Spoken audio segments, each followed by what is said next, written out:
About 18, 19 years ago, my daughter came to me and she said, "Has you been thinking about doing something else?" Because at the time, I had sold out my dealerships, so I didn't have a lot to do. And so we got to talking about it, and she had been to an auction, not a auction as we are, but to a Barrett Jackson auction or something along those lines. She liked it. And I have little experience from Florida with an auto auction.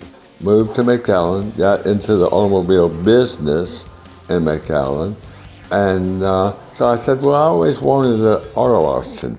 What do you think? And she was gung-ho, she was all in. Yes, let's do one.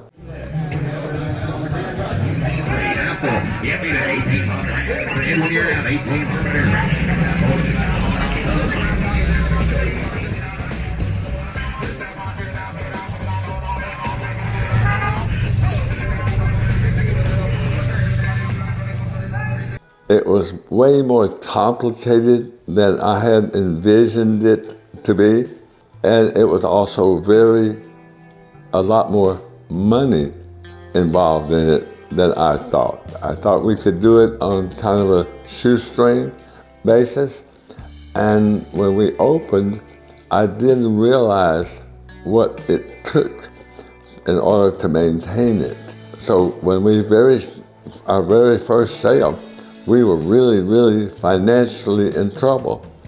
And so I was very lucky that the banks would go along with me and ended up loaning me enough money to survive. So it took a long, long time to eventually get to the point where you can maintain yourself without relying really, really heavy on banking.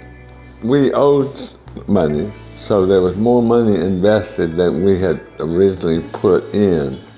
But it was at least $1 million invested, and then very shortly we owed more money to the bank. My daughter and I have been close her whole life.